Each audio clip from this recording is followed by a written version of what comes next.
Baik, untuk peserta ketiga yaitu Bapak Fahmi Rizka Hidayat, kepada beliau kami persilahkan waktu 15 menit. Terima kasih. Bismillahirrahmanirrahim. Assalamualaikum warahmatullahi wabarakatuh. Waalaikumsalam warahmatullahi wabarakatuh. Bismillahirrahmanirrahim. Rabbi shrah li sadri wa yassir li amri wahlul 'uqdatam min lisani yafqahu qauli. Amma ba'd. Yang terhormat Bapak Haji Akif Budiman, SPD MPD, selaku mentor MOC Angkatan 5862, dan yang terhormat Bapak Ibu Guru Menti, selaku peserta MOOC Angkatan 5862 tahun 2024. Puji syukur kehadirat Allah Subhanahu wa Ta'ala yang telah memberikan kita nikmat sehat, hidayah dan inayahnya, sehingga pada pagi hari ini kita dapat melaksanakan kegiatan seminar MOC Angkatan 5862 tahun 2024. Tak lupa sholawat serta salam kita haturkan pada junjungan baginda Nabi besar Muhammad Sallallahu Alaihi Wasallam yang telah membawa kita dari zaman yang gelap gulita menuju ke zaman yang terang benderang seperti sekarang ini. Selanjutnya saya ucapkan terima kasih atas waktu yang telah diberikan dan kesempatan yang telah diberikan oleh Bapak Haji Akif dan Bapak Muhammad Zaki selaku moderator untuk memberikan waktu kepada saya memaparkan hasil seminar MOC. Berikut saya sampaikan seminar laporan orientasi pengenalan nilai dan etika instansi bagi PPPK. Biodata, nama saya Fahmi Rizka Hidayat,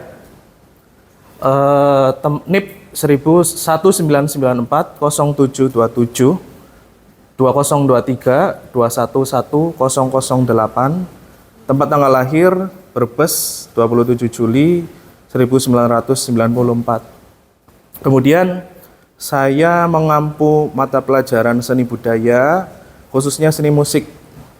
Nah, selanjutnya adalah tempat saya mengajar berada di SMA Negeri 1 Kersana. Latar belakang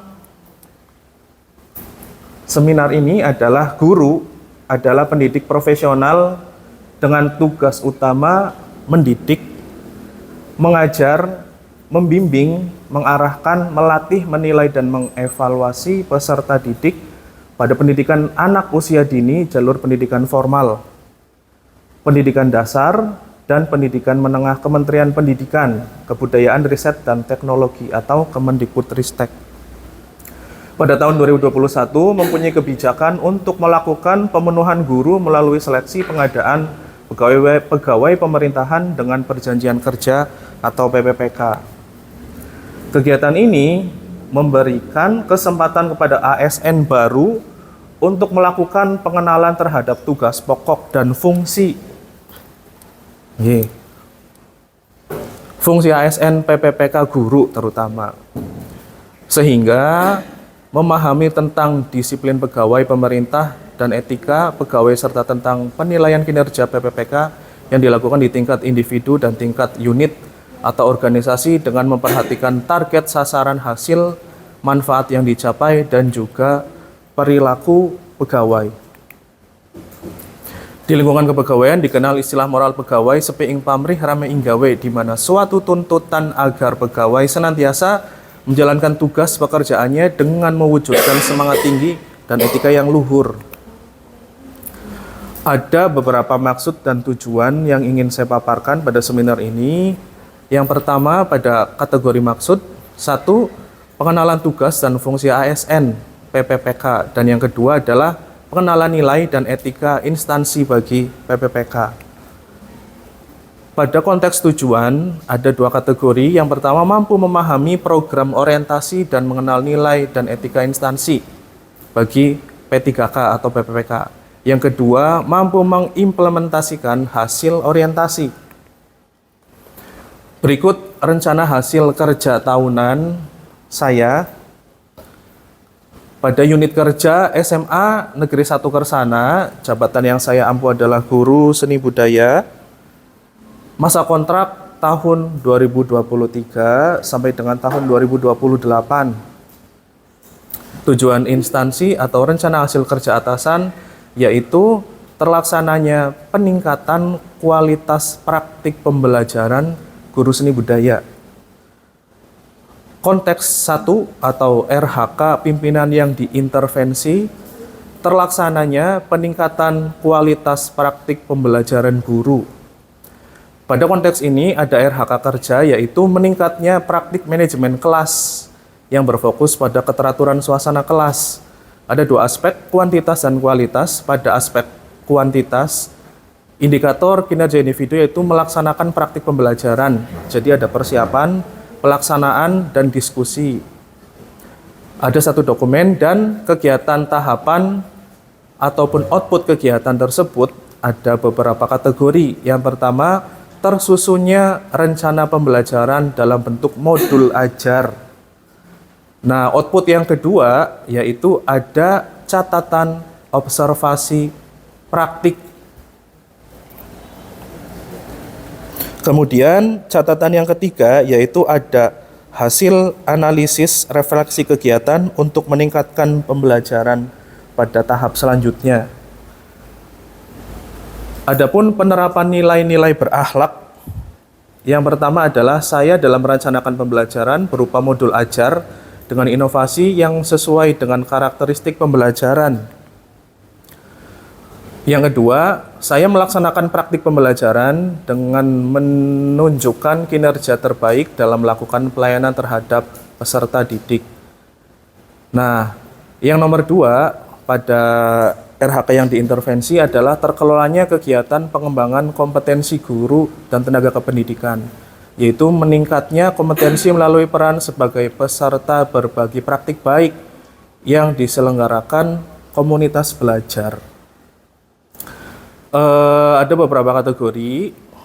Kategori yang pertama yaitu kegiatan, yaitu melaksanakan kompetensi melalui peran sebagai peserta berbagi praktik baik yang diselenggarakan komunitas belajar. Jadi kebetulan setiap hari Jumat pagi di SMA 1 Kersana itu ada kegiatan komunitas belajar yang langsung ditujukan dari Bapak Wakil Kurikulum dan Bapak Kepala Sekolah dari jam 7 atau setengah 8 sampai dengan pukul 8. Jadi ada waktu 30 menit setiap Jumat pagi itu ada komunitas belajar yang dilaksanakan di sekolah. Dan pesertanya berganti-ganti atau Bapak Ibu yang mengisi materi itu berganti-ganti. Adapun output dari kegiatan tersebut adalah peningkatan kompetensi individu tentang pengajaran yang inovatif. Kemudian hasil analisis refleksi kegiatan, dan yang hasil tersebut adalah saya mengikuti kegiatan pengembangan kompetensi dengan aktif dan saling menghargai pendapat. Menghargai pendapat ini antara rekan sejawat untuk terjalinnya suatu keharmonisan.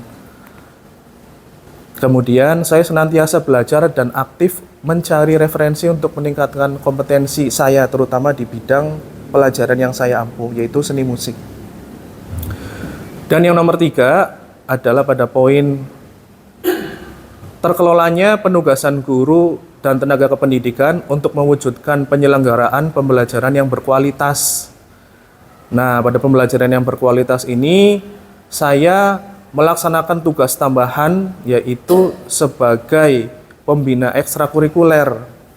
Jadi alhamdulillah saya juga diamanahi menjadi kepala laboratorium di sekolah saya, terutama di bidang saya sendiri yaitu laboratorium musik. Adapun beberapa tugas tambahan ini saya perlu menyiapkan yaitu satu persiapan dan perencanaan program selama 1 tahun, terutama di laboratorium musik saya. Dan yang kedua adalah penyusunan tim dan pembagian tugas. Yang ketiga, pendampingan dan bimbingan materi musik.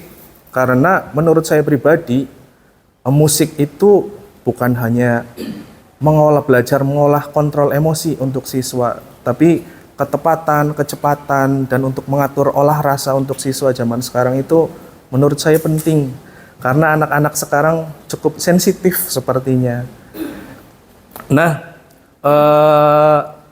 adapun hasilnya itu tersusunnya rencana kegiatan ekstra musik dan terbentuknya tim pembina atau pengurus kegiatan, terlaksananya bimbingan kegiatan ekstrakurikuler musik yang saya laksanakan setiap hari Rabu dan Jumat 1 minggu 2 kali. Bapak Ibu, walaupun ya kita tahu sendiri sebetulnya harusnya 1 kali, cuma kan di ekstra musik ada anak yang suka nyanyi, ada anak yang juga suka main alat musik, jadi saya terpaksa harus mengikuti siswa. Nah, yang terakhir adalah hasil pemantauan dan evaluasi untuk tercapainya suatu tujuan. Hasil pemantauan dan evaluasi ini adalah kebetulan setiap ada beberapa agenda sekolah seperti bulan bahasa, ada panggung dan lain-lainnya, dan juga ada gelar karya P5 dan juga lain-lainnya. Di situ anak-anak menunjukkan bakat dan potensinya. Oke. Kelewatan Pak. Kembalinya gimana Pak? Kembali. Kembali. Oh ini ya.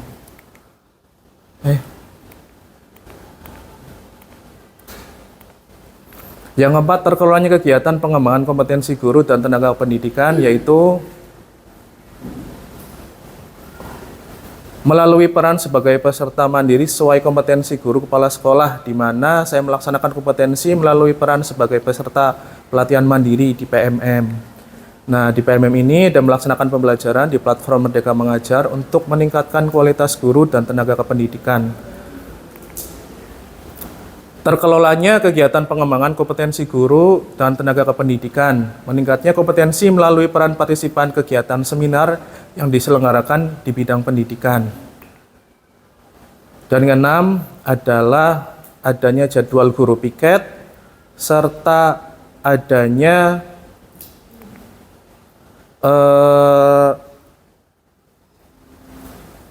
materi pembelajaran pada KOSP yang berbasis teknologi, terutama pada mata pelajaran saya, seni musik, karena mengingat tidak semua sekolah mungkin memiliki fasilitas peralatan alat musik yang lengkap seperti SMA 1 Larangan, SMA 1 Brebes, SMA 2 Brebes, dan SMA 1 Bumiayu. Jadi mungkin kiranya ada beberapa dokumentasi pada kegiatan MOOC kemarin, bimbingan bersama Bapak Haji Akif Budiman di SMA 1 Larangan, dan ada gambar ketiga yaitu pada saat melaksanakan MOOC, dan gambar keempat adalah pada saat melaksanakan bimbingan juga terhadap kita menti beserta mentor Bapak Haji Akif Budiman. Jadi kesimpulan pada presentasi ini adalah, 1. PPK di lingkungan Dinas Pendidikan Kebudayaan Provinsi Jawa Tengah harus mampu memahami serta menerapkan nilai etika Pemprov Jawa Tengah. Selanjutnya, P3K di lingkungan Dinas Pendidikan dan Kebudayaan Provinsi Jawa Tengah harus mampu memahami serta menerapkan nilai dan etika OPD. Dan yang ketiga, di lingkungan Dinas Pendidikan Kebudayaan harus mampu melaksanakan rencana kerja bagi kita selaku P3K, terutama guru mata pelajaran. Mungkin kiranya itu dari presentasi yang saya sampaikan. Ya, monggo. Terima kasih kepada Bapak Fahmi. Terima kasih. Selanjutnya barangkali ada yang mau bertanya. Mungkin pertanyaan Pak Muzaki. Nggih, monggo Pak. Nama saya Kinanjar Adiluhung. Ya, pertanyaannya, Pak Fahmi ini berarti guru musik ya Pak? Nggih. Iya, pembina ekstranya juga. Iya. Tadi ada pernyataan bimbingan itu tentang terlaksananya bimbingan kegiatan ekstrakurikuler musik. Nah, apa tindak lanjutnya dari panjenengan pada pernyataan tersebut? Ya. Jadi pertanyaan tindak lanjut dari terlaksana kegiatan tersebut. Oke. Terima kasih atas pertanyaannya dari Bapak Ginanjar. Tadi pertanyaannya adalah terlaksananya kegiatan ekstrakurikuler. Tadi saya juga sedikit menyampaikan bahwasanya pada pembelajaran berdiferensiasi itu kan kita harus tahu betul karakteristik peserta didik, minat dan juga bakat, di mana pembelajaran itu tidak berpusat kepada guru, melainkan kita kembalikan ke siswa sebagai pusat pembelajarannya. Nah, pada tindakan yang sudah saya lakukan, itu setiap 1 minggu atau mungkin dalam 1 bulan itu ada beberapa kali pertemuan, tepatnya dalam 1 minggu itu ada 2 pengkategorian, mengingat tidak semua anak itu bisa bernyanyi, walaupun anak tersebut mungkin suka mendengarkan musik atau mungkin suka bernyanyi. Namun nyatanya tidak semua anak itu bisa membidik nada dengan tepat, yang mungkin kita sebut intonasi. Kemudian ada beberapa anak juga yang suka atau gemar atau ingin baru pertama kali, mungkin ada drum elektrik, ada keyboard di situ, dan beberapa alat musik lainnya, gitar, akustik, elektrik, klasik, yang ingin mempelajari. Jadi saya membagi 2 kategori, ada anak yang khusus untuk vokal, jadi saya bentuk paduan suara yang saya laksanakan di hari Rabu sore, dan juga untuk anak-anak yang ingin mempelajari alat musik gratis, mau itu gitar, elektrik, klasik, akustik, mau itu bass, mau itu drum, saya gratiskan. Di situ di sekolah saya sudah ada 2 drum kebetulan, ada drum elektrik dan juga ada drum akustik, saya gratiskan. Dan untuk yang ingin belajar keyboard ini mungkin asumsi kita ada 2. Mungkin orang-orang daerah kita itu nyebutnya organ atau organ. Padahal organ atau organ itu ya kita sebetulnya tinggal ngeplay lagu yang ingin dimainkan. Namun saya ajari teori dasar dalam bermusik seperti chord atau unsur-unsur musik lainnya, harmonisasi dan lain-lainnya, supaya anak kemudian saya bentuklah suatu ekstrakurikuler yaitu band. Dan alhamdulillah di tahun ini pun saya dan siswa saya kelas 11, sekarang kelas 12, dapat membawa nama sekolah juara 1 solo gitar tingkat Cabdin 11 dan juara 1 tingkat Kabupaten Brebes solo gitar FLS 2N tahun 2024. Mungkin kiranya seperti itu Pak, ada 2 pengklasifikasian. Terima kasih Pak Ginanjar. Ada. Cukup Pak Ginanjar. Cukup, sangat jelas dan luar biasa. Ada lagi? Ada. Oke. Oh, 17. Cukup. Monggo ditutup Pak Ginanjar, Pak kami. Terima kasih Bapak Haji Akif Budiman dan Bapak Zaki selaku moderator telah memberikan waktu dan kesempatan saya pada pagi hari ini untuk memaparkan hasil seminar. Saya mohon maaf apabila ada salah-salah kata atau mungkin kalimat yang kurang berkenan dari saya pribadi. Saya tutup billahi wal hidayah. Assalamualaikum warahmatullahi wabarakatuh. Waalaikumsalam warahmatullahi wabarakatuh. Terima kasih Pak.